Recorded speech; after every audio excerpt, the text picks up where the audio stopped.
ఆహ్వానించి పరిచర్య అప్పగించిన స్థానిక సంఘ పెద్దలకు, బాధ్యతల వారికి, చేరువచ్చిన మీ అందరికీ ప్రభు పేరట మా ప్రేమ వందనాలు తెలియజేస్తున్నాను. ఈ ఉదయకాలం అంటే ఉదయకాలపు కూడికలో 12:15 గడియారంలో ఈ సమయంలో ఎండవేళ, బయట ఎండలు తీవ్రంగా ఉన్నాయి. ఈ సమయంలో మందిరంలో చల్లటి వాతావరణంలో మనం గడుపుతున్నాం. దేవుడు తన మెల్లని స్వరాన్ని వినిపించి మన ఆత్మలను తన వాక్యము ద్వారా, తన ఆత్మ ద్వారా మనల్ని తెప్పరిల్లా చేయనుగాక. నేను కూడా కొంత సమయము దేవుని వాక్యము మీకు మీ గమనానికి తెస్తాను. అపోస్తలుడైన పౌలు హెబ్రీయులకు రాసిన పత్రికలో నుండి 1వ అధ్యాయము 1 నుండి 4 వచనాలు. అపోస్తలుడైన పౌలు హెబ్రీయులకు రాసిన పత్రిక 1వ అధ్యాయము 1వ వచనం నుండి 4 వచనాలు నేను చదువుతాను. ఎవరైనా చదవగల వాళ్ళు కొంచెం గట్టిగా స్పష్టంగా, అవసరమైతే మైక్ తీసుకొని చదివి వినిపించండి. పూర్వకాలమందు నానా సమయములలోనూ నానా విధములుగాను ప్రవక్తల ద్వారా మన పితరులతో మాట్లాడిన దేవుడు ఈ దినముల అంతమందు కుమారుని ద్వారా మనతో మాట్లాడిన ఆయన ఆ కుమారుని సమస్తమునకు వారసునిగా నియమించను. ఆయన ద్వారా ప్రపంచములను నిర్మించను. ఆయన దేవుని మహిమ యొక్క తేజస్సును, ఆయన తత్వం యొక్క మూర్తిమంతమునై ఉండి తన మహత్తుగల మాట చేత సమస్తమును నిర్వహించుచు పాపముల విషయములో శుద్ధీకరణము తానే చేసి దేవదూతల కంటే ఎంత శ్రేష్టమైన నామం పొందెనో వారి కంటే అంత శ్రేష్ఠుడై ఉన్నత లోకమందు మహామహుడకు దేవుని కుడిపార్శ్వమున కూర్చుండెను. ప్రభువు తన ఆత్మ ద్వారా మనల్ని నడిపించున్నట్లు చిన్న మాట ప్రార్థన చేసుకున్నాం. కరుణా సంపన్నుడవు మా ప్రియమైన తండ్రి, మహిమగల దేవ,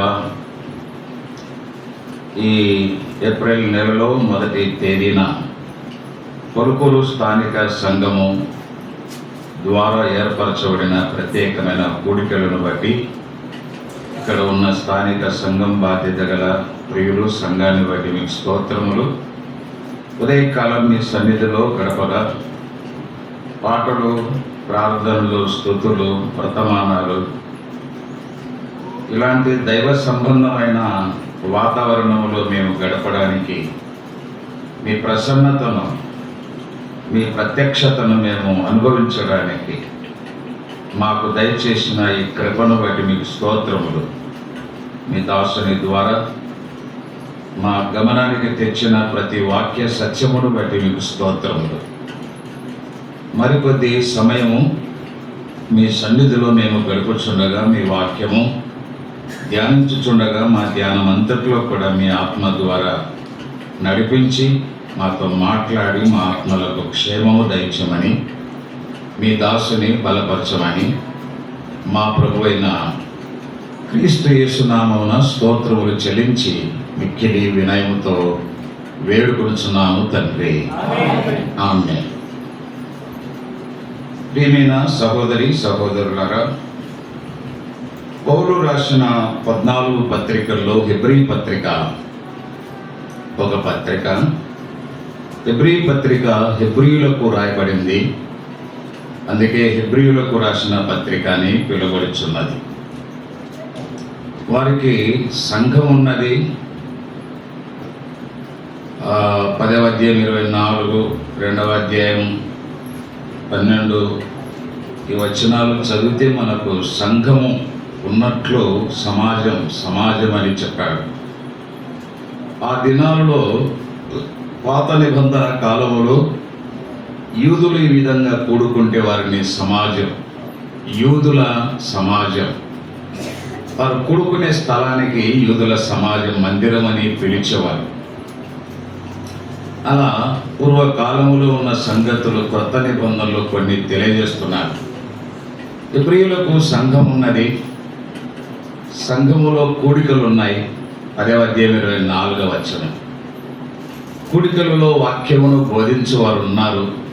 13వ అధ్యాయం 7వ వచనం, 13వ అధ్యాయము 17వ వచనాలు తెలియజేస్తున్నాయి. కానీ సంఘమున్న, సంఘ కూడికలున్న, సంఘములో ఆ కూడికల్లో వాక్యం బోధించే నాయకులు ఉన్న హెబ్రీ విశ్వాసులు చాలా బలహీనతలు, లోపాలు కలిగి ఉన్నారు. మీరు వాక్యం వినుటకు మందులైనందున అని రాశాడు 5వ అధ్యాయం 11వ వచనంలో. వాక్యం వినడానికి మందులైపోయారు, అంటే ఆసక్తి లేని వాళ్ళు. 6వ అధ్యాయము 5, 6 వచనాలలో తప్పిపోయిన వారు, వారిలో చాలా మంది తప్పిపోయారు.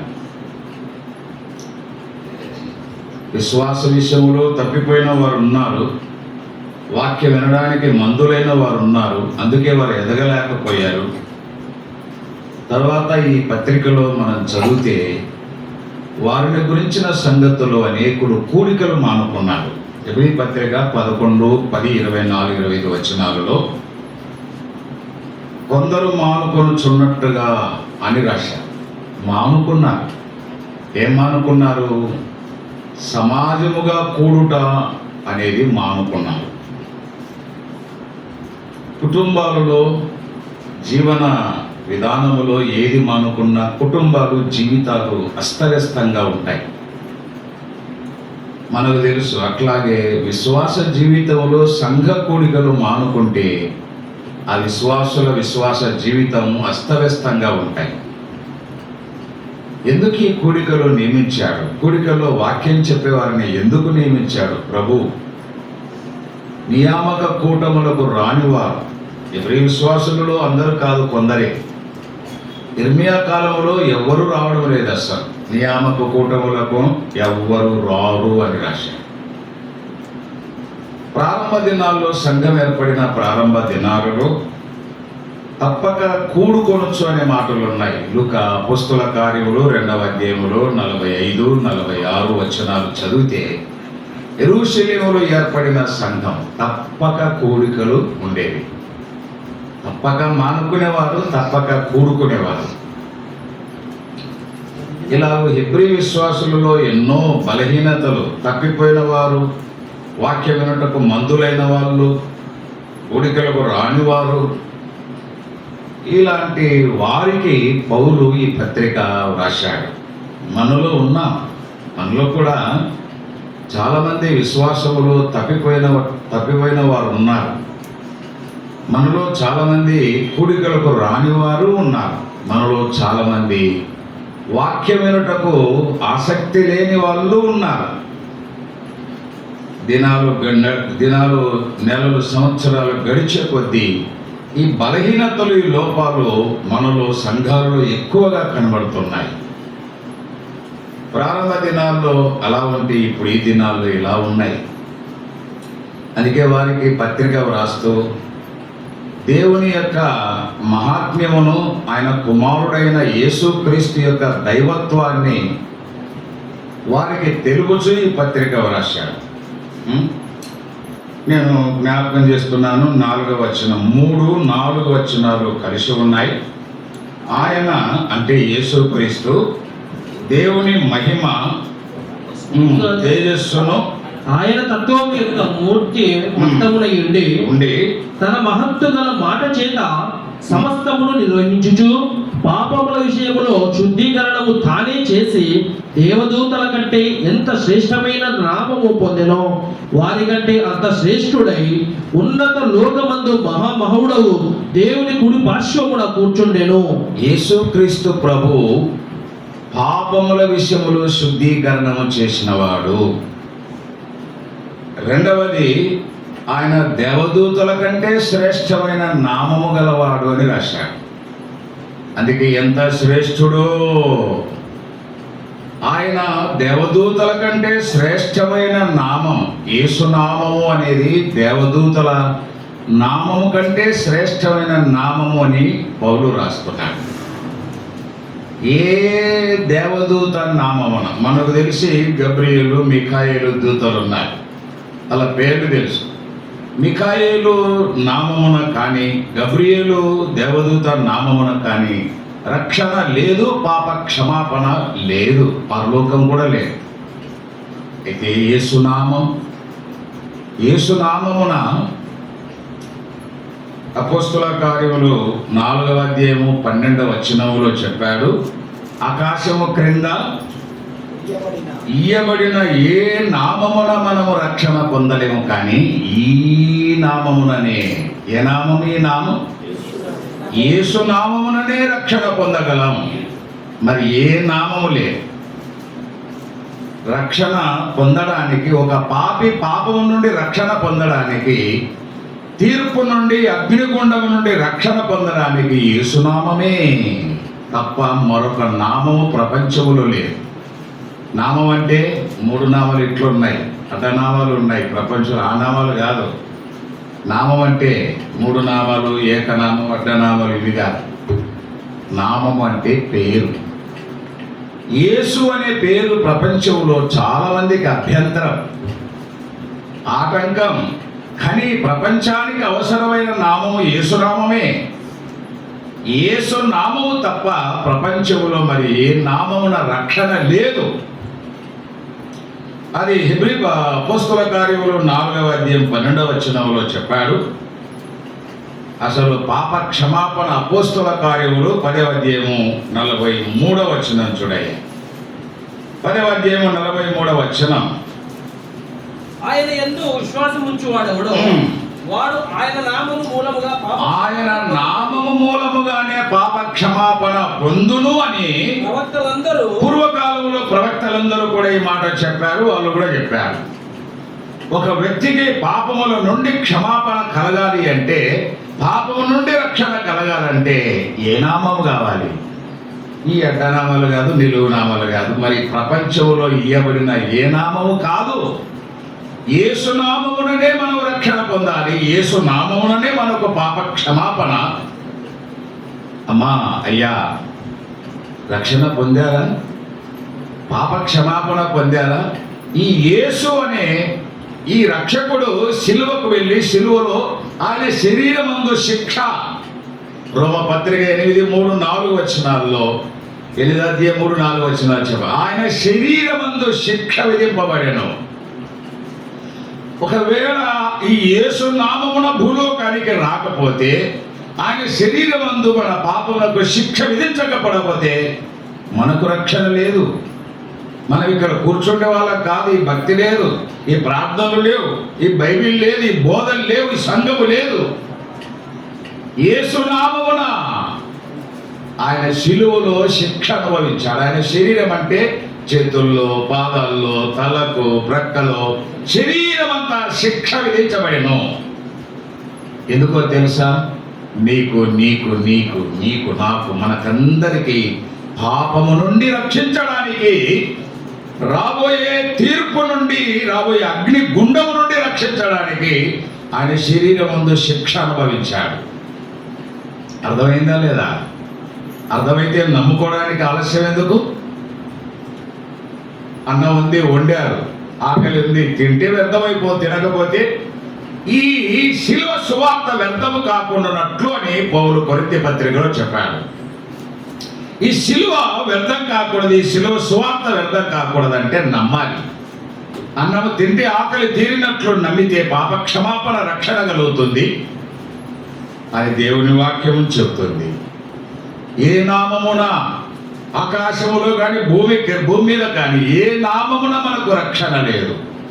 రక్షణ అంటే కొంతమందికి అర్థం కావడం లేదు.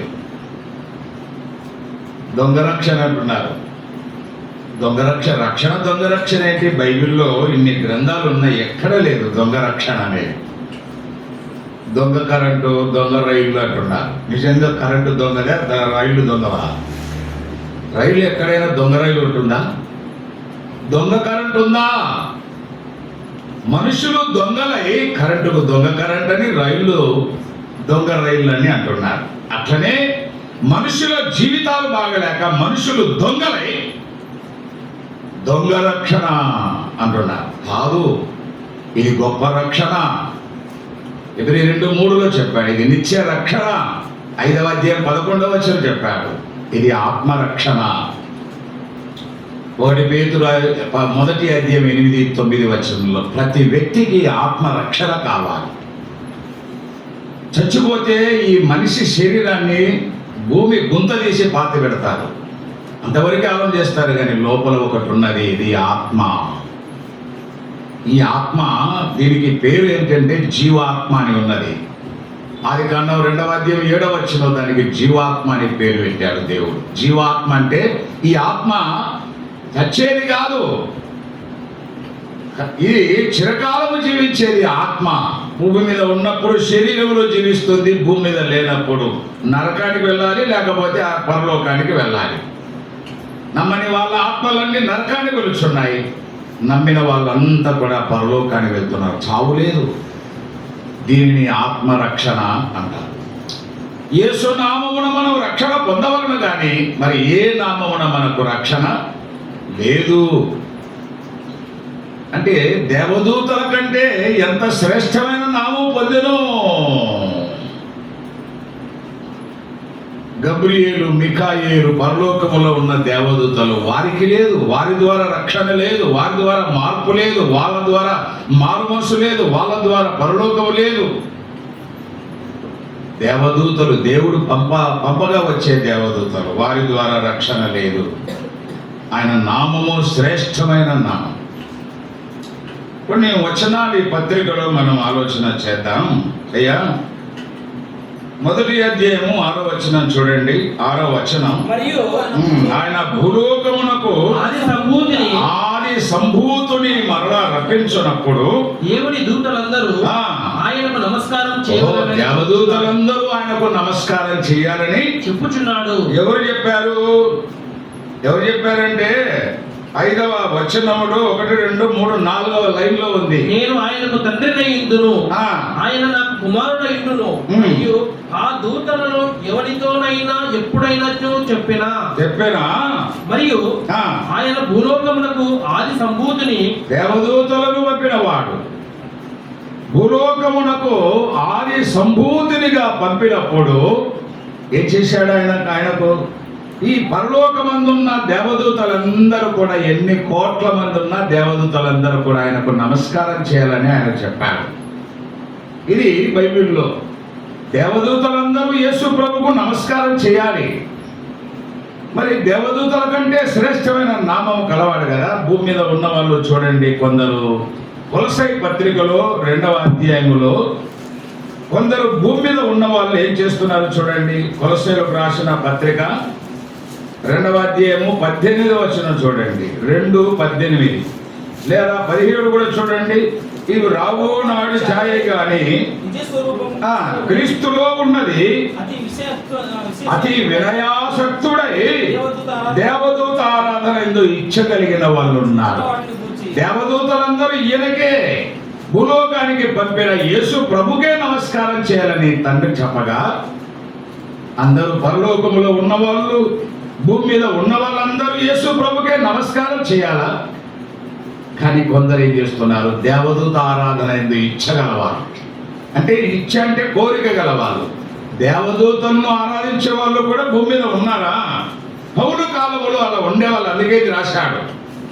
ఈ కొలస్సైలో ఉన్న సంఘానికి కొన్ని భిన్నాభిప్రాయాలు, కొన్ని వారి మధ్యన ఏవేవో సంఘటన జరిగినప్పుడు ఎఫ్రా చెప్పగా వారికి పత్రిక రాస్తున్నాడు. దేవదూత ఆరాధన అని చెప్పాడు. 23వ వచనం చూడండి. అదే పత్రిక 2వ అధ్యాయం 23 స్వేచ్ఛారాధన అన్నాడు. 3వ అధ్యాయం 5వ వచనం 3వ పంక్తి చూడండి. విగ్రహారాధన అయిన ధనాపేక్షను, విగ్రహారాధన, స్వేచ్ఛారాధన, దేవదూత ఆరాధన ఎన్ని రకాలుగా ఉన్నాయి ఆ దినాల్లో.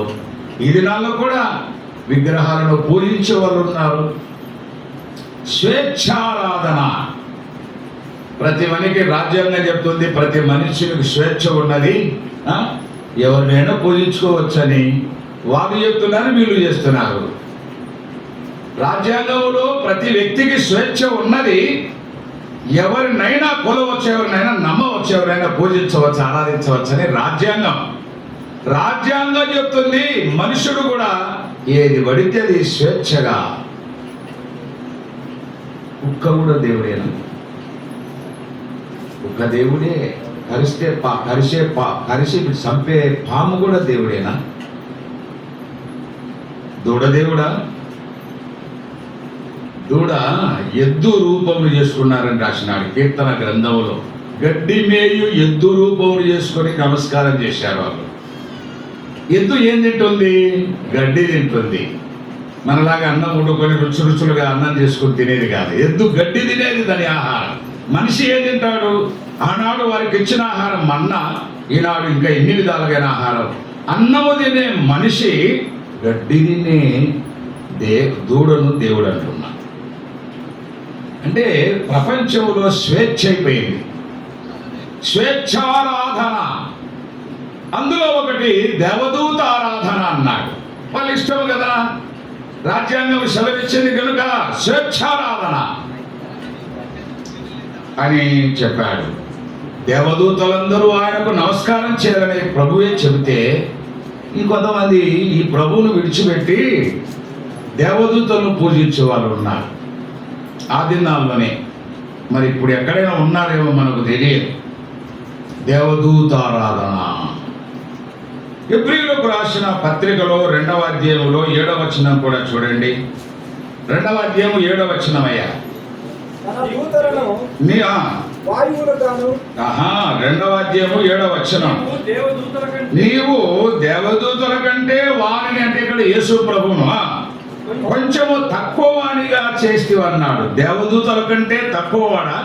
దేవదూతలందరూ ఆయనకు నమస్కారం చేయాలని 1వ అధ్యాయం 6వ వచనంలో చెప్పాడు. మరి ఇక్కడ దేవదూతల కంటే ఆయన కొంచెం తక్కువగా చేయబడ్డారంటారే. కొంచెం వాక్యం తెలిసిన వాళ్ళు, చదివే వాళ్ళు, దేవదూతలు ఎక్కువనా యేసు ప్రభు ఎక్కువనా, ఎందుకు ఇట్లా చెప్తున్నారు, ఎందుకు ఇట్లా రాయబడింది అర్థం కావడం లేదు. దేవదూతల కంటే కొంచెము తక్కువవాడుగా చేయబడ్డాడు యేసు ప్రభు. అర్థమేమిటి? దేవదూతలు ఎక్కడున్నారు? పరలోకములో ఉన్నారు. దేవదూతల శరీరం ఎలాంటిది? మనవలే రక్తమాంసములు గల శరీరం కాదు వాళ్ళది. ఈ రక్తమాంసములు గల శరీరం వాళ్ళకే ఉంటే వాళ్ళు కూడా వంట చేసుకోవాలా, అన్నం తినాలా, కూర చేసుకొని తినాలి. వారికి ఆకలి లేదు. వారి శరీరము రక్తమాంసములు గల శరీరము కాదు. వారు ఉండేది భూలోకములో కాదు, వారు ఉండేది పరలోకములో. వాళ్ళ శరీరము మహిమ గల శరీరం, అందుకే పరలోకములో ఉన్నారు. వారికి ఆకలి దప్పులు లేవు. యేసు ప్రభు శరీరముతో వచ్చాడు. ఆయన పరలోకమందున్నవాడు భూలోకానికి వచ్చేసరికి శరీరముతో వచ్చాడు. రక్తమాంసములు గలవాడు ఆయనని హెబ్రీ పత్రిక 2వ అధ్యాయం 14-16 వచనాల్లో ఆయన రక్తమాంసములు గల శరీరముతో భూలోకానికి వచ్చాడు. ఆకలి కొన్నాడు, ఆయన దాహం కొన్నాడు, ఆయన భూమి మీద నడిచాడు, ఆయన నిద్రపోయాడు, అలసిపోయాడు. ఆయన మానవుడుగా ఇవన్నీ అనుభవించాడు. దేవదూతలకి వెళ్ళేవి, వారు పరలోకములో ఉన్నారు. వారికి ఆకలి లేదు, రక్తమాంసములు గల శరీరము లేదు. వారికి వారు మనవలే ఉన్న వాళ్ళు కాదు. యేసు ప్రభు భూలోకానికి వచ్చాడు, రక్తమాంసముల శరీరముతో వచ్చాడు, సిలువకు వెళ్ళి మరణించాడు. దేవదూతలకు మరణం లేదు. దేవదూతలున్న స్థలం పరలోకం. వారి శరీరం మహిమగల శరీరం. వారు పరలోకములో ఉండేవాళ్ళు. భూలోకములో వారికి స్థావరం లేదు, కాపురాలు లేవు. దేవదూతలు ఉన్నారు ఎక్కడైనా. యేసు ప్రభు భూలోకానికి వచ్చాడు. ఆయన రక్తమాంసములు గల శరీరముతో ఉన్నాడు. ఆయన జీవించాడు. శిలువకు వెళ్ళి శిలువలో ప్రాణం పెట్టాడు.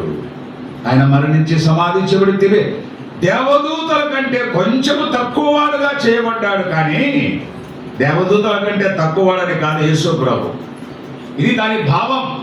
శరీరము, ఆకలి, భూలోకము, మరణం. శరీరము, భూలోకం, మరణం, ఇవి ఆయనకు.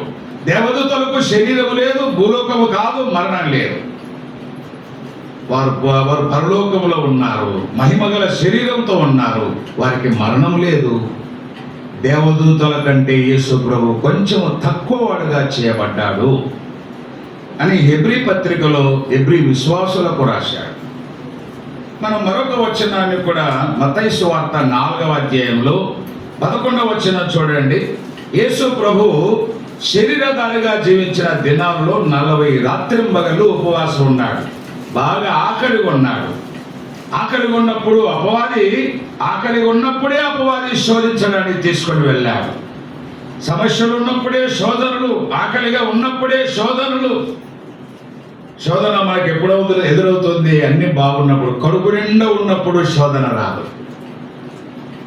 ఏశావు కూడా అడవికి వెళ్ళి, నేను ఆకలితో చచ్చిపోవచ్చున్నాను తమ్ముడు, నీ వండే వంటకములో కొంచెం నాకి అన్నాడు. భ్రష్టుడైపోయాడు. ఆ అన్నము కొరకు తమ్ముడు వండే ఆ కూర కొరకై తన జ్యేష్ఠత్వాన్ని అమ్మివేసి, శోధించబడి అమ్మివేసి భ్రష్టుడైపోయాడు. ప్రభు ఇచ్చిన జ్యేష్ఠత్వాన్ని తిరస్కరించాడు. ఆకలితో ఉన్నప్పుడే శోధన. ప్రభు కూడా ఆకలితో ఉన్నప్పుడే అపవాది శోధకుడుగా వచ్చి ఆయనను శోధించడానికి తీసుకొని వెళ్ళాడు. 3 రకాలైన శోధనతో శోధించాడు. శోధన తరువాత 4వ అధ్యాయం 11వ వచనం చూడండి. మత్తయి సువార్త 4వ అధ్యాయం 11వ వచనం. అతడు అపవాది ఆయనను విడిచిపోగా ఇదిగో దేవదూతలు వచ్చి ఆయనకు పరిచర్య చేసిరి. అక్కడ 1వ అధ్యాయం 6వ వచనంలో దేవదూతలందరూ ఆయనకు నమస్కారం చేయాలని హెబ్రీ పత్రికలో రాయించాడు. 2వ అధ్యాయం 7వ వచనంలో శరీరంతో ఉన్నాడు, శరీరంతో జీవించాడు, ఆయన శిలువలో మరణించాడు కాబట్టి దేవదూతల కంటే కొంచెం తక్కువగా చేయబడ్డాడని హెబ్రీ పత్రికలో వివరణించాడు.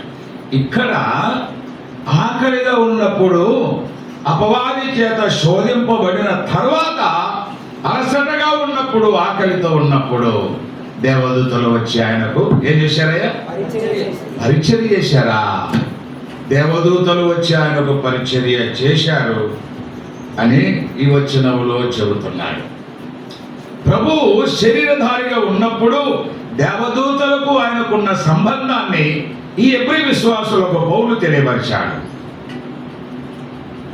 ఎక్కడ ఉన్నా, ఏ పల్లెలో ఉన్నా, పట్టణములో ఉన్నా, ఆయనకును దేవదూతలకును పరలోకానికి ఉన్న సంబంధాన్ని దేవుని వాక్యములో మనం కూడా గమనించాలి.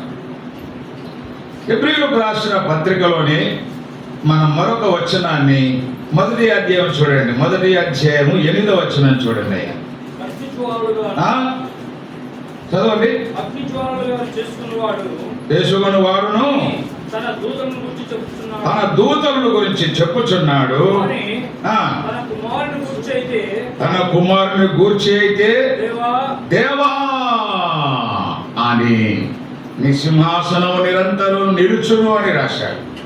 ఇదే మాట కీర్తన గ్రంథంలో దావీదు 45వ కీర్తన 6వ వచనంలో కూడా చెప్పారు. చదవండి. కీర్తనల గ్రంథములో 45వ కీర్తన 6వ వచనములో యేసు ప్రభును గూర్చిన ప్రవచన వాక్యం ఇక్కడ రాయబడింది. దేవా నీ సింహాసనం అన్నాడు. ఆయన సింహాసనం నిరంతరము నిలుచునన్నాడు. భూలోకానికి వచ్చినప్పుడు ఆయన ఎలా జీవించాడు, ఎలా పుట్టాడు, ఎలా జీవించాడు, చనిపోయాడు. ఆయన సింహాసనాసీనుడై యెరూషలేములో దావీదు సింహాసనం ఆయనకి ఇయ్యబడుతుందని లూకా సువార్త 1వ అధ్యాయంలో పరలోకం నుండి దేవదూత వచ్చి చెప్పాడు. 32వ వచనం కాబోలు ఆయనకు సింహాసనం ఇయ్యబడును, ఆయన నిరంతరము ఏలును అన్నాడు. ఆయన సింహాసనాశీనుడు, ఒక రాజు. సింహాసనం మీద కూర్చుండేవాడు రాజు. కిరీటము ధరించి సింహాసనం మీద కూర్చుండి రాజ్య పరిపాలన చేసే రాజుగా ఆయన తన ప్రత్యక్షతను తెలియపరుస్తున్నాడు. ఒకనాడు యెరూషలేముకు వచ్చిన తర్వాత, యెరూషలేమును కేంద్రంగా చేసుకొని దావీదు సింహాసనం మీద ఆసీనుడై ప్రపంచ రాజ్యాలన్నిటినీ ఏలువాడు. ప్రపంచ రాజ్యాలన్నిటినీ ఏలువాడు ఆయన రాజు అన్నాడు. రాజులకు రాజు.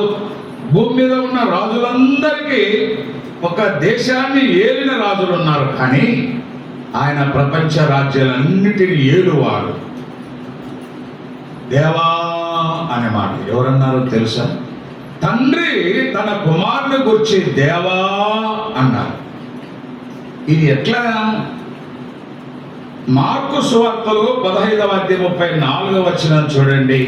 అక్కడ శిలువలో వేలాడుతూ యేసు ప్రభు పలికిన మాటల్లో ఒక మాట. మార్కు 15 3 గంటల సమయాన యేసు ఎలోయి, ఆ శిలువలో వేలాడుచున్న యేసు ప్రభు 3 గంటల సమయాన ఎలోయి ఏలోయి ఏలోయి లామా సబక్తాని చేసెను. అంటే ఆ మాటకు నా దేవా నా దేవా, నన్ను ఎందుకు చీల్చితివి?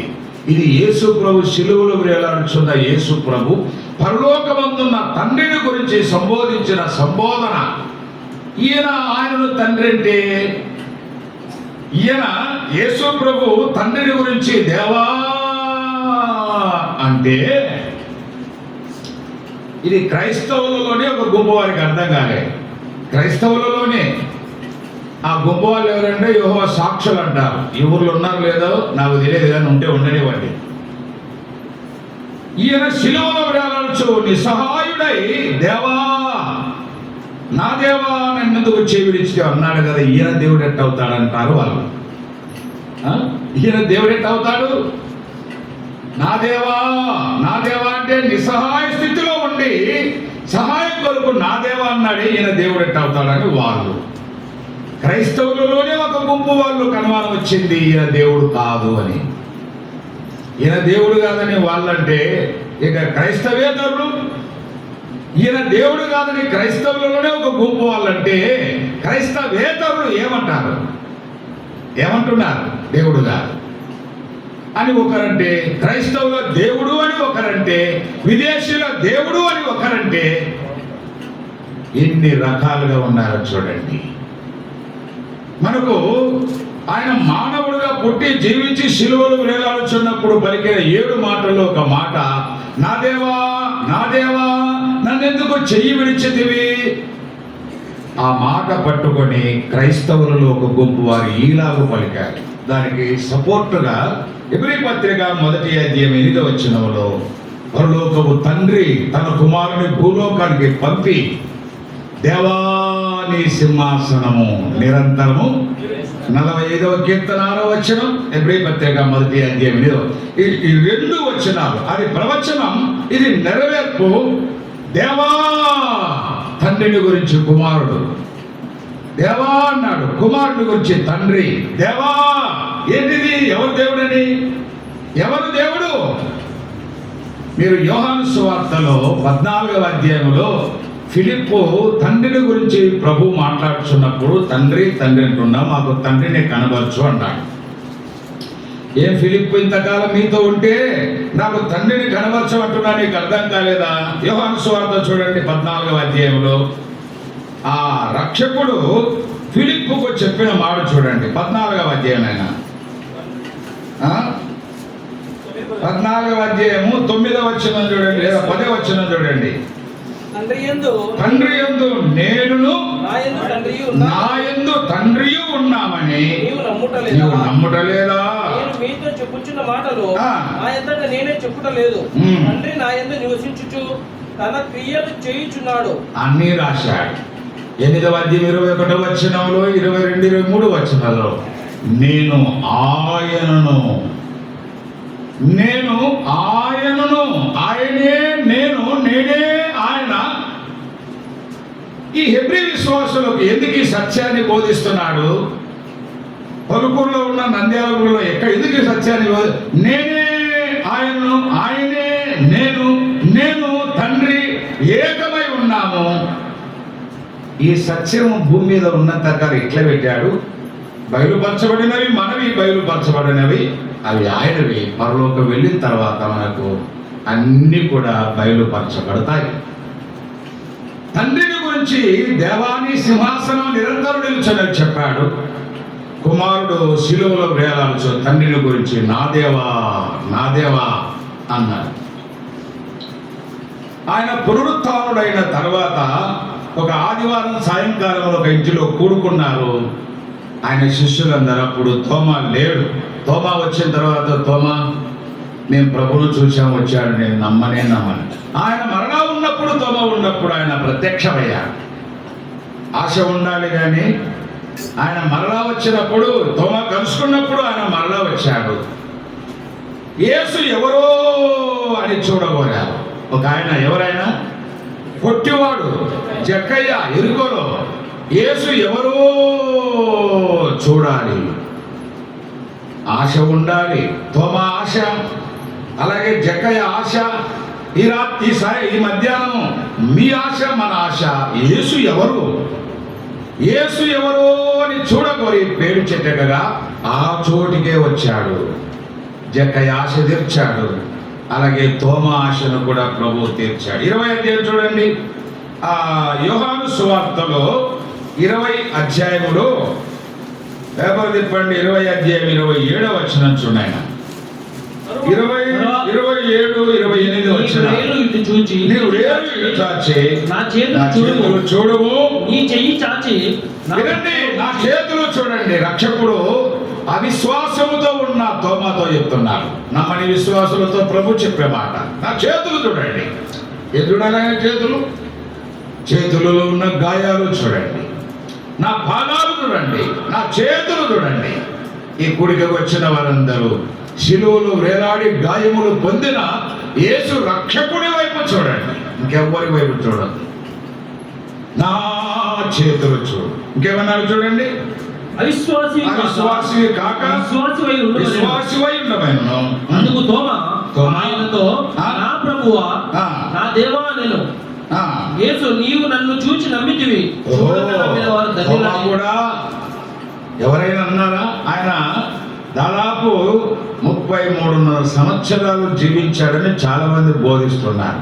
ఈ 33.5 సంవత్సరాలలో శిష్యులు ఆ దినాల్లో ప్రభువా ప్రభువా ప్రభువా అన్నారు, కానీ ఒక్క తోమా మాత్రము నా దేవా నా దేవా నా దేవా నా ప్రభువా.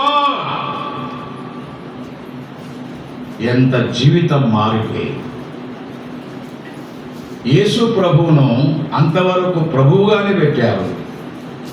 పునరుత్థానుడైన ప్రభు తన చేతులను గాయాలు చూచినప్పుడు, అరే ఈయన చనిపోయి సమాధి చేయబడ్డాడు, ఇంతే అనుకున్నాను, మరలా కనబడ్డాడని వారంటున్నారే అని సందేహంతో ఉన్నప్పుడు తోమాకు కనబడి చూపినప్పుడు నా దేవా.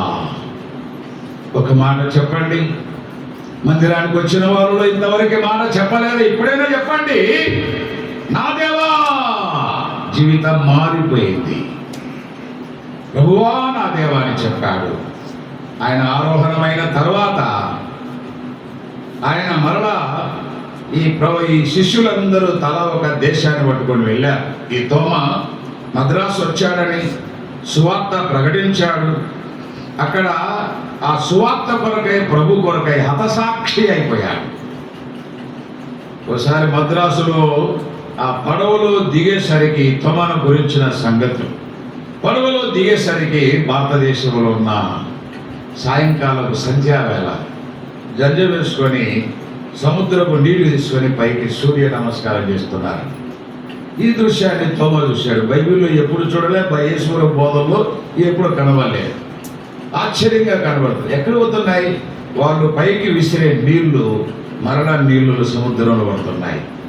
ఇది విషయాలు ఏం చేస్తున్నారు మీరంటే, మేము సంధ్యావందనం చేస్తున్నాం, సూర్య నమస్కారం. మరి ఏం నల్ల నీళ్లు కింద పడుతున్నాయి? ఈ నీళ్లు పైకి పోవాలి కదా, చల్లితే కింద ఎందుకు పడుతున్నాయి? సూర్యుడి దగ్గర పోవాలి కదా. మానవ సంభాషణ జరుగుతుంది. ఎలాగైనా వీళ్ళకి సువార్త చెప్పాలని. మీరు చల్లితే నీళ్లు కింద పడుతున్నాయి కదా. నేను యేసు ప్రభువుని నమ్ముకున్నా, నా ప్రభువుని నమ్ముకున్నా, నేను కూడా నీళ్లు వెలుగుతాను, పై నిలబడితే మీరు నమ్ముకుంటారా? సముద్రములో 2 చేతులు దోషులు పట్టగానే దోషులంతా గుంత ఏర్పడాలి. నీళ్లు పైకి జరిగితే పైన నిలబడాలా. ఇది కనుక జరిగితే మీరు నమ్ముతారా? నమ్ముతామన్నా. తోమా ప్రార్థన చేసి ప్రార్థన పూర్వకంగా తన దోషుల నీళ్ళలో ఉంచగానే దోషులంతా గుంతపడి, పిండి తీసుకుంటే దోషులతో ఎలా గుంత ఏర్పడుతుందో నీళ్ళలో అట్లా గుంత నీళ్లు పైకి చల్లగా నీళ్లు నిలబడిపోయినాయి. ఇది పుస్తకాల్లో రాశారు. ఎక్కడ చూడలేదు ఇంత ఆశ్చర్యం. సువార్తకు నాంది, సువార్త చెప్పాడు. ఆ సంధ్యావందనం చేయడానికి వచ్చిన బ్రాహ్మణులు యేసుప్రభువును నమ్ముకున్నారని రాశారు. విన్నారా? ఒకప్పుడు అవిశ్వాసివై ఉండక విశ్వాసివై ఉండు మన అవిశ్వాసం ఏర్పడిన తోమా, నేను నమ్మను అని చెప్పిన తోమా, ఆయన ప్రత్యక్షతను చూచినవాడు, కన్నులారా ఆయన చూచినవాడు, నా దేవా అన్నాడు. నేను ఆయనను ఎరుగను అని బొంకిన పేతురు కూడా సంతాపపడి ఏడ్చిన వాడు యెరూషలేములో సువార్త ప్రకటిస్తే వేల మంది రక్షించబడ్డారు. అవిశ్వాసము, అల్ప విశ్వాసము ఆనాడు పేతురులో తోమాలో ఏర్పడినప్పుడు వాటి విషయమై పశ్చాత్తాపడిన వాళ్ళు విశ్వాసులే, ప్రభువును వెంబడించిన వాళ్ళే.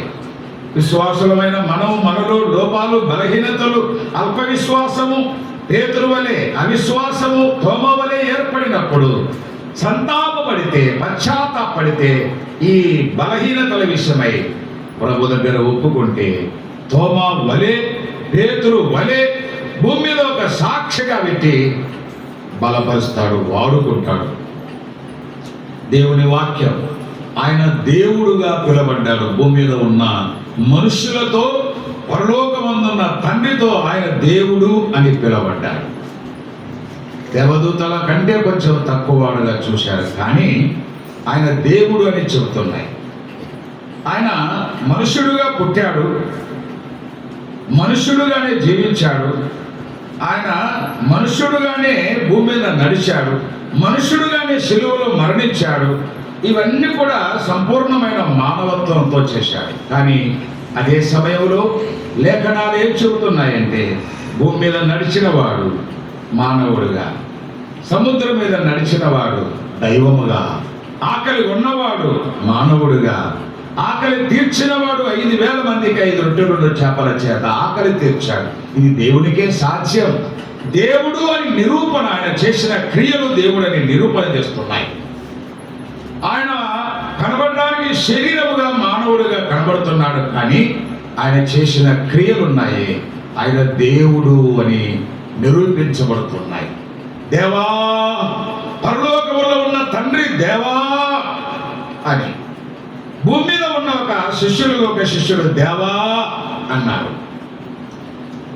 ఈ మధ్యాహ్నం మనమందరం కూడా యేసు ప్రభు యొక్క మానవత్వాన్ని, యేసు ప్రభు యొక్క దైవత్వాన్ని, సంపూర్ణమైన దైవ మానవుని మనం జ్ఞాపకం చేసుకుంటున్నాం.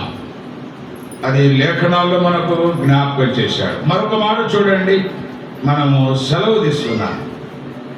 ఆయన దేవునితో సమానుడని యోహాను చెప్పాడు. దేవుడు తన సొంత తండ్రి అని చెప్పి దేవునితో సమానుడుగా చేసుకునిచున్నాడే. యోహాను తన సువార్తల 5వ అధ్యాయం 18వ వచనంలో యూదులు చెప్పినట్టు, యూదులకు ఏమర్థమైంది? దేవునితో సమానుడు. ఫిలిప్పీ పత్రిక 2వ అధ్యాయం 6వ వచనంలో పౌలు రాశాడు, ఆయన దేవునితో సమానముగా ఉన్న వాడు అది విడిచిపెట్టాడు భూలోకానికి, దాసుని స్వరూపం. పౌలు చెప్పినా, యోహాను చెప్పినా, భూమి మీద ఉన్న మనుషులు చెప్పినా, పరలోకమందున్న తండ్రి చెప్పినా, ఆయన దేవుడు దేవుడు దేవుడు దేవుడు. లేఖనాలు ఎన్నో చెప్తున్నాయి ఆయన దేవుడని. నిజమైన దేవుడు, సర్వాధికారి అయిన దేవుడు, బలవంతుడైన దేవుడు, మహాదేవుడు యేసు ప్రభు. లేఖనాలు ఎన్నో చెప్తున్నాయి. అసలు బైబిలే కాదండి, మిగతా గ్రంథాలన్నింటిలో కూడా యేసు ప్రభు దేవుడు గుప్తమైనాడు. వాళ్ళు వెలికి తీయడం లేదంతే. ఈ గ్రంథములో లేదు అన్నానికి లేదు. ప్రపంచంలో ఎన్ని మత గ్రంథాలు ఉన్నాయో గ్రంథాలన్నింటిలో యేసు ప్రభు దేవుడు అని రాయబడింది. వారు బయటికి తీయడం లేదు. తీస్తే వాళ్ళ గ్రంథాలకు విలువ ఉండదు, వారికి విలువ ఉండదు, వారి మతానికి, కులానికి విలువ ఉండదు అని వాళ్ళు ఆలోచన చేస్తున్నారు. మరొక మాట చూడండి, హెబ్రీయులకు రాసిన పత్రికలో 1వ అధ్యాయం 10వ వచనం చూడయ్యా. 10వ వచనం చూడండి. ప్రభువా, ఈ మాట చెప్పింది కూడా తండ్రి. దేవా, నీ సింహాసనం నిరంతరం నిలుచుందని 1వ అధ్యాయం 8వ వచనంలో తండ్రి చెప్పాడు. తన కుమారుని గురించి చెప్పిన మాటలు 1వ అధ్యాయం 10వ వచనంలో దేవా, చదవండి. నీవు ఆది యందు భూమికి పునాది ప్రభువా వేసితివి. అన్నాడు. తండ్రి అయిన దేవుడు కుమారుని గురించి ప్రభువా అన్నాడు. ఆయన పుట్టినప్పుడు చూడండి, లూకా సువార్త 2వ అధ్యాయము, లూకా సువార్త 1వ అధ్యాయం చూడండి, లేదా 2వ అధ్యాయం 11వ వచనం చూడండి. దావీదు పట్టణమందు ఆయన జన్మించినప్పుడు నేను రక్షకుడు గొర్రెల కాపురులకు పరలోకంలో వచ్చిన దేవదూత చెప్తున్న మాట, దావీదు పట్టణమందు నేడు నేడు రక్షకుడు మీ కొరకు పుట్టి ఉన్నాడు. ఈయన ఈయన ప్రభు అయిన క్రీస్తు. ఈయన ప్రభు, ఈయన పుట్టి ఉన్నాడు, ఈయన ప్రభు అయిన క్రీస్తు అని వర్తమానం పరలోకంలో వచ్చే దేవదూత పొలమందు గొర్రెలు కాస్తున్న వాళ్లకు తెలిపాడు. ఆయన ప్రభు, ఆయన ప్రభు, ఆయన ప్రభు, ఆయన ప్రభువుగా, ఆయన దేవుడుగాను, ఆయన ప్రభువుగాను లేఖనాలు మనకు వారు చెప్పిన సంగతులన్నీ కూడా వివరిస్తున్నాయి. మనము కొన్ని వాక్య భాగాలు సహాయకరంగా మనకు విశ్వాస జీవితానికి అవసరమైన లేఖన భాగాలు మనం జ్ఞాపకం చేసుకున్నాం. చూడండి, పేతురు రాసిన మొదటి పత్రికలో 3వ అధ్యాయం 16వ వచనంలో చదివి అదే పత్రికలో మరొక వచనాన్ని కూడా మనం జ్ఞాపకం చేస్తాం. మీలో ఉన్న నిరీక్షణను గూర్చి మీలో ఉన్న నిరీక్షణను గూర్చి మిమ్మల్ని హేతువు అడుగు ప్రతి వానికి సాత్వికముతోనూ భయముతోనూ సమాధానం చెప్పుటకు ఎల్లప్పుడూ సిద్ధముగా ఉండి మీ హృదయముల యందు క్రీస్తును ప్రభువుగా ప్రతిష్ఠించుడి. ఓ విశ్వాసులకు పేతురు రాస్తున్నాడు, విశ్వాసులారా, ఓ ప్రియమైన అన్న, తమ్ముడు, అమ్మా, పేతురు చెప్పే మాట వినండి. మనకు దేవుని వాక్యం చెప్పే మాట చూడండి. మీ హృదయములలో క్రీస్తును, చెప్పండి, మీ హృదయములలో క్రీస్తును నిజంగా ప్రభువుగా నా జీవితంలో ప్రతిష్ఠించుకున్నామా? మనం నమ్మాము కానీ క్రీస్తే ప్రభువుగా మన హృదయంలో ప్రతిష్ఠ చేశామా? ప్రభు అంటే అర్థమేమిటి? ప్రభుత్వము చేయువాడు అని. ప్రభు అంటే అది అర్థమేమిటి? అధికారము చేయువాడు అని. ప్రభు అంటే అర్థమేమిటి? నడిపించువాడు, చెప్పేవాడు, నాయకుడు, ప్రభు ఆయనే. మీ హృదయాలలో క్రీస్తును ప్రభువుగా ప్రతిష్ఠించుకొనుడి అన్నాడు. దీనికి సపోర్టుగా సామెతల గ్రంథం 3వ అధ్యాయం 5వ వచనం కూడా చూడండి. 3వ అధ్యాయం 5వ వచనం, ప్రభు అంటే కొంత వివరణ మనం నీ స్వబుద్ధిని ఆధారము చేసుకొనక, అయ్యా, సామెతల గ్రంథం 3వ అధ్యాయం 5వ వచనం, నీ పూర్ణ హృదయముతో యెహోవా యందు నమ్మకముంచుము, నీ ప్రవర్తన అంతటి యందు ఆయన అధికారమును, నీ జీవితం అంతటి యందు, కుటుంబంలో ఉన్నా, లేకపోతే గనిలో ఉన్నా, లేకపోతే సంఘములో ఉన్నా, విశ్వాస జీవితమైన, కుటుంబ జీవితమైన, సామాజిక జీవితమైన నీ ప్రవర్తన అంతటి యందు చదవయ ఆయన అధికారిగా ఉండాలి. విశ్వాస జీవితానికి ప్రభువే అధికారి అంటే అర్థమేమి? ఒక అధికారి డిపార్ట్మెంట్లో అధికారి చెప్పినట్లే చేయాలి. నేను వినను అనడానికి వీళ్ళు సస్పెండ్ చేస్తారు, రిమూవ్ చేస్తారు, వినకపోతే షోకాజ్ నోటీస్ ఇస్తారు, వివరణ ఇవ్వాలి. ఎందుకు నిన్ను ఇలా తొలగించకూడదు అని షోకాజ్ నోటీస్ ఇస్తారు, వివరణ ఇవ్వాలి. అధికారి చెప్పిన మాట వినాలి క్రింది ఉద్యోగులు, జిల్లా అధికారి చెప్పిన మాట వినాలి జిల్లా ప్రజలందరూ కూడా. ఇప్పుడు జిల్లా అధికారి కాదు, డిపార్ట్మెంట్ అధికారి కాదు, ప్రభు నీ ప్రవర్తన అంతటి యందు ఆయనను నీ అధికారిగా ఒప్పుకో. ఆయనే అధికారిగా ఉండాలి. అంటే ఆయన చెప్పినట్లే చెయ్యాలి, ఆయన చెప్పిందే మాట్లాడాలి, ఆయన వద్దంటే మానుకోవాలి. అది జీవితానికి ప్రభువుగా ఉండాలి. ఉన్నాడా? నా నోరు నా ఇష్టం, నా హృదయం నా జీవితం నా ఇష్టం. నీవే నీ జీవితానికి అధికారివి, నీవే నీ జీవితానికి ప్రభు. అది కాదు, విశ్వాసులు క్రీస్తును ప్రభువుగా హృదయాల్లో ప్రతిష్ఠ చేయాలి. మందిర ప్రతిష్ఠ అంటారు కదా. మందిరం ఎందుకు ప్రతిష్ఠ చేస్తారు? దేవుని కొరకు, దేవుని సంబంధమైన కార్యక్రమాలు జరిగించడానికి మాత్రమే ప్రత్యేకంగా ఉండడానికి ప్రతిష్ఠ చేస్తారు. అంతేగాని అన్ని చేయడానికి మందిరములు వీలు కాదు. ఒక ఇంటి ప్రతిష్ఠ ఒక దేవుని మందిర ప్రతిష్ట, యాజకుని ప్రతిష్ట, సువార్తికుని ప్రతిష్ట, ఇవన్నీ తెలుసు. మీ హృదయంలో క్రీస్తునే ప్రభువుగా, నేను ఆయన చెప్పినట్లే వింటా. మాట్లాడమంటే మాట్లాడతా, మాట్లాడకూడదంటే మాట్లాడు, వెళ్ళమంటే వెళ్తా, వద్దంటే మానుకుంటా. ఆయన అధికారములకు నీ ప్రవర్తన అంతటి ఎందు ఆయన అధికారానికి ఒప్పుకో. ఆయనే నీ జీవితానికి ప్రభుగా ఉండాలి. స్త్రీ అయినా పురుషుడైన యవనస్తులైనా ఈ సత్యము గ్రహించాలి. అదే పత్రికలో 5వ అధ్యాయం చూడండి. పేతురు రాసిన మొదటి పత్రిక 5వ అధ్యాయము 3వ వచనం చూడాయన. మొదటి వచనముడు నేను మొదటి వచనం చూడాయన, తోటి పెద్దను శ్రమలను గూర్చిన సాక్షిని బయలుపరచుకోడు మహిమలో పాలువాడనైన నేను మీలోని పెద్దలను హెచ్చరించుచున్నాను. తోటి పెద్దను మీలోని పెద్దలను హెచ్చరిస్తున్నా.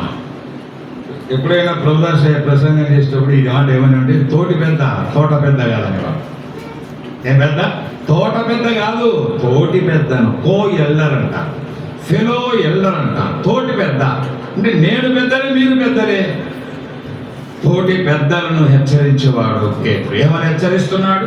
తోటి పెద్దలను మీలోని పెద్దలను హెచ్చరిస్తున్నాను. మూడవ వచనం మీకు అప్పగింపబడిన వారి పైన ప్రభువులైనట్లుండగా, మీకు అప్పగించబడింది మంద. అది దేవుని మంద అని చెప్పాడు. ఎక్కడుందయ్యా దేవుని మంద? 2వ వచనంలో ముగింపు లైన్లో చెప్పాడు. మీ మధ్యన ఉన్న దేవుని మంద మీకు అప్పగించబడింది. పెద్దలారా, స్థానిక సంఘ పెద్దలారా, మంద మీకు అప్పగించబడింది. ప్రభువు తన మందను మీకు అప్పగించాడు. ఆయన పరలోకంలో ఉన్నాడు, అది ఆయన మంద.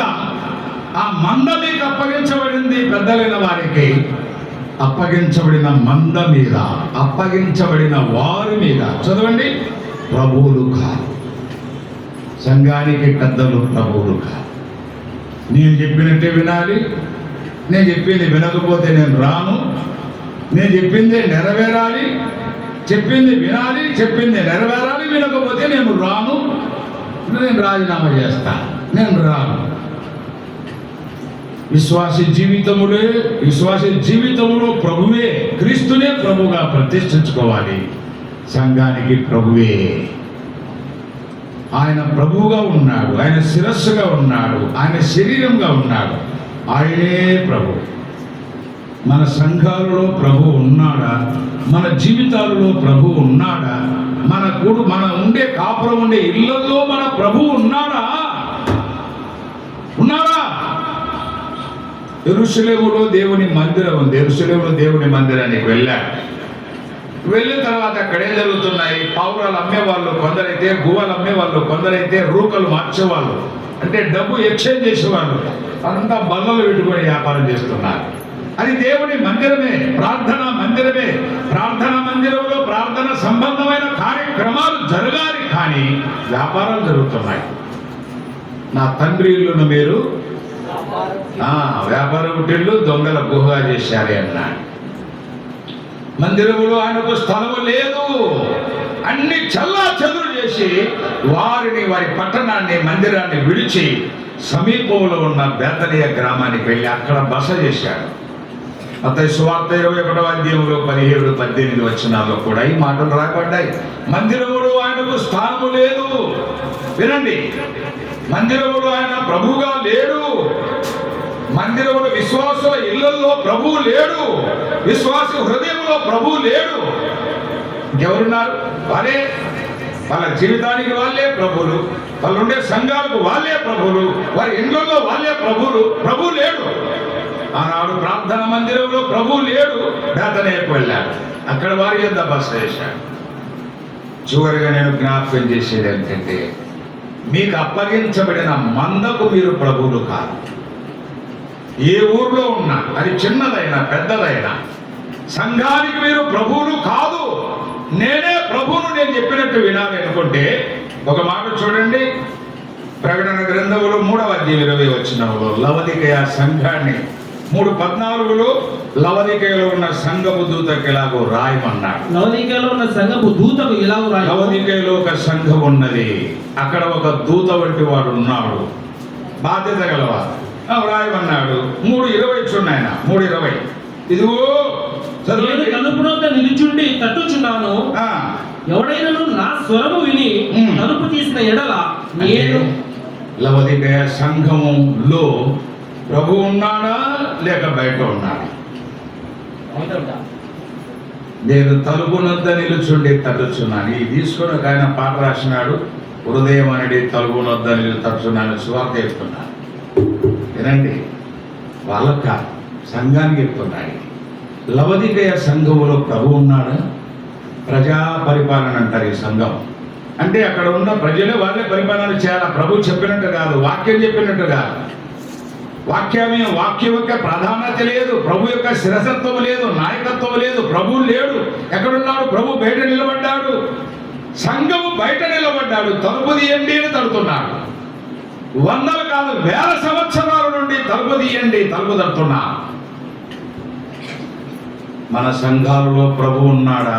ప్రభు శిరసత్వం, ప్రభు నాయకత్వం, ప్రభు యొక్క పరిపాలన, ప్రభు యొక్క శిరసత్వం ఉన్నదా?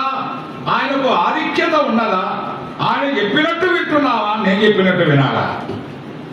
మందకు ప్రభువులు కాదు, ఆయన ప్రభుగా ఉండాలి. విశ్వాసికి మీరే ప్రభువులు కాదు, ఆయన ప్రభుగా ఉండాలి. ఇవన్నీ మనకు పరలోకములో ఉన్న తండ్రి తనకు మార్చి కూర్చి ప్రభువా అంటే, తోమా కూడా ప్రభు దేవా ప్రభు అంటే, మనం ఏం చేస్తున్నాం? మన ప్రభువుకు మన జీవితాలలో, మన కుటుంబాలలో, మన సంఘాలలో ఆ నాయకత్వం లేకుండా చేశాం.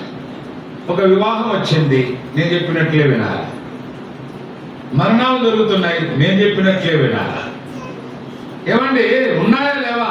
ఒక ఊర్లో వివాహం జరుగుతుంది, తండ్రి సంఘ పెద్ద, ఇక్కడ కాదులేండి, అసలు ఈ ప్రాంతమే కాదు, సంఘ పెద్ద కొడుకు పెళ్లి చేశాడు. కర్నూలు నుండి చాలా మంది వచ్చారు, ప్రభుదాసయ్య గారు వెళ్ళారు, మేము కూడా వెళ్ళాము.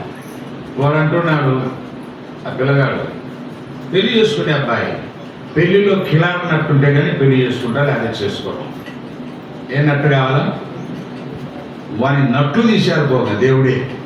కిలార్ నట్టు అంటారు. కిలార్కి అంటే బ్యాండ్ సెట్లో ఇది ఒక వాయిద్యం సెట్ అన్నమాట, అది కావాలన్నా. ఇక పెళ్లి ఏర్పాటైంది, సేవకులు వచ్చారా, ఎంత చెప్పినా వినడం లేదు, నేను చేసుకొని నేను రానంటున్నాడు. ఏమైపోయింది? మొత్తం అంతా వచ్చిన వాళ్ళని తెలియపోయారు, కిలార్ నట్టు వాయించుకున్నాడు. వచ్చిన దైవ సేవకులందరూ వెళ్ళిపోయారు. అంటే తన జీవితానికి, తన పెళ్లికి ఆయన చెప్పినట్లే వినాలా? ఎవరైనా ఒక సంఘ పెద్ద కొడుకు, మైకులు కావాలా, దండలు కావాలా, తాలిబొట్లు కావాలా, కిలారినట్టు కావాలా, వాయిద్యాలు, పెళ్ళండి బ్యాండ్ సెట్లు కావాలా? మీ జీవితానికి మీరే ప్రభువులా? మీ సంఘాలకు మీరే ప్రభువులా? ఆయన ప్రభువు, మందకు ప్రభువులు కాదు, జీవితానికి ప్రభువులు కాదు. క్రీస్తును మీ హృదయాల్లో ప్రభువుగా ప్రతిష్ఠించుకోండి. పేతురు రాసిన మొదటి పత్రిక 3వ అధ్యాయం 16వ వచనం. మందకు కూడా మీరు ప్రభువులు కాదు. సంఘాలు ఎందుకు బాగులేవు? సంఘాలు ఎందుకు నిర్వీర్యంగా ఉన్నాయి? ఆత్మీయత లేదు, భక్తి లేదు, భయము లేదు, సంఘాలలో ఉద్యమం లేదు, ఆత్మ సంబంధమైన కదలిక లేదు. ఎన్ని ప్రసంగాలు విన్నా ఇలాంటివి నెల కాదు, వారం వారం పెట్టుకోండి, వారానికి ఒక కూడిక పెట్టండి. ఎన్ని ప్రసంగాలు విన్నా, ఎన్ని ప్రసంగాలు చేసినా ప్రజల్లో దైవ సంబంధమైన కదలిక లేదు, ఆత్మ సంబంధమైన కదలిక లేదు. మీరు వినండి, దైవ సేవకులు చెప్పారు మనకి ఎన్నో సంగతులు. మర్చిపోతున్నారు, అన్ని మర్చిపోతున్నారు. మనిషి అనేవాడు మర్చిపోయినవాడు, దేవుని భయం లేకుండా చెడుతను నడుచుకున్నవాడు, దేవుని మందిరంలోని చెక్కుడు విగ్రహాలు నిలబెట్టినవాడు. భయంకరమైన విషయాలు అతని గురించి రాయబడ్డాయి. ఎందుకు మాట్లాడుతున్నారు? బుద్ధి కలగడానికి. ఎందుకు మాట్లాడుతున్నాడు? ఆదరణ కలగడానికి. ఎందుకు మాట్లాడుతున్నారు? హెచ్చరిక. ఇవన్నీ ప్రభు వాక్యములో తెలియపరిచాడు. మన జీవితాలలో ప్రభువే మన కొరకు సిలువలో ప్రాణం పెట్టిన ప్రభువే మన జీవితానికి, మనం ఉండే స్థానిక సంఘాలకు, మన కుటుంబాలలో శుభకార్యం జరిగినా అశుభకార్యం జరిగినా, ఏ పని చేసినా దేవుని వాక్యం ఏం చెప్తుంది? మనం ఏం చేస్తున్నాం? ముహూర్తాలు చూసే వాళ్ళు ఎంతోమంది, ఆయన ముహూర్తాలు చేసే కాలంలో ఉన్నాడు. మనిషి ఈ దినాల్లో లేరా? పెళ్ళిళ్ళు వస్తే ఒక పెళ్ళికి 4 కార్లు వచ్చినాయి ఒకటే రోజు. ఎందుకు ఇన్ని కార్లు వస్తున్నాయి? ఒకటే రోజు 4 కార్స్ ఇచ్చి పోయినారు పెళ్లి కార్లు. ఎందుకు ఇన్ని కార్లు వచ్చినాయి విచారిస్తే ఇది ముహూర్తం అంటున్నారు. ఆ ముహూర్తం రోజునే నాయకులు పెళ్లి చేస్తున్నారు. ఆ విశ్వాసుల పెళ్లిళ్ళు ఎందుకు ఇవి? ప్రభు చెప్పినట్లా మీరు చెప్పినట్లా? కుటుంబాలు ఎలా ఉన్నాయి? వివాహాలైన తర్వాత కుటుంబాలు బాగున్నాయా? సంఘాలు బాగున్నాయా? ప్రభు ఉన్నాడా? ఒక పెళ్లిలో ప్రభువుకు మహిమన. ఒక మరణం జరిగింది, వెళ్ళాను. ఆదరణ కూడికి వెళితే అసలు ప్రభువును కాకుండా ఆయన్ని ఎత్తిపడుతున్నారు బాగా. ఈమె నమ్మది సరిగా, భక్తి లేదు, విశ్వాసం లేదు, ప్రార్థన రాడు, నమ్మాడు, నీళ్ళలో మునిగాడు, దేనికి రాడు. ఎన్ని గంటలు చేశారంటే 10 గంటలు ప్రారంభం చేసి 2 గంటల వరకు చెప్పుకుంటున్నారు. వాక్యం కాదు. మీ హృదయాల్లో ప్రభువును, క్రీస్తును ప్రభువుగా ప్రతిష్ఠించుకోండి. ఆయన చెప్పినట్టు వినండి. ప్రభువును ఎత్తిపట్టండి. ప్రభువు కనబడాలి, ప్రభువును చూపెట్టాలి. బాప్తిస్మం ఇచ్చి యోహాను చూశారు ప్రజలు, ఈయన క్రీస్తయుడేమో అని అన్నారు. లూకాసు వార్త 3వ అధ్యాయం 15వ వచనములో పౌరుని గురించి గలతీయులు అన్నారు, క్రీస్తు యేసును వలె మీరు నన్ను అంగీకరించారన్నారు. ఆ దినాల్లో దైవ సేవకులు క్రీస్తు యేసు వలె ఉన్నారు. విశ్వాసులు అలా ఉండటానికి ఆలోచన చేయాలి. ఆ విధంగా ప్రభు మనకందరికీ సహాయం చేయనుగా. ప్రభు ఈ తలంపులు మనందరి వెనుకలో మన కొరకు దీవించును గాక. ప్రార్థన చేసుకుందాం. మహిమగల మా ప్రభువ, 2 దాసుల ద్వారా పలకబడిన మీ మాటలకు అందరి హృదయాల్లో ముద్రించి పరిశుద్ధాత్మ కార్యం జరిగించమని, మధ్యాహ్నం జరగవలసిన కూడికకై సిద్ధపరచమని, మీ ఆత్మ కార్యాలు, పరిశుద్ధమైన కార్యాలు మేము ఈ దినాల్లో కన్నులారా చూడగలిగినట్లు సహాయం చేయమని మా ప్రభు అయిన క్రీస్తు యేసు నామమున వినయముతో వేడుకొనుచున్నాము తండ్రి. ఆమేన్. అందరికీ వందనాలు.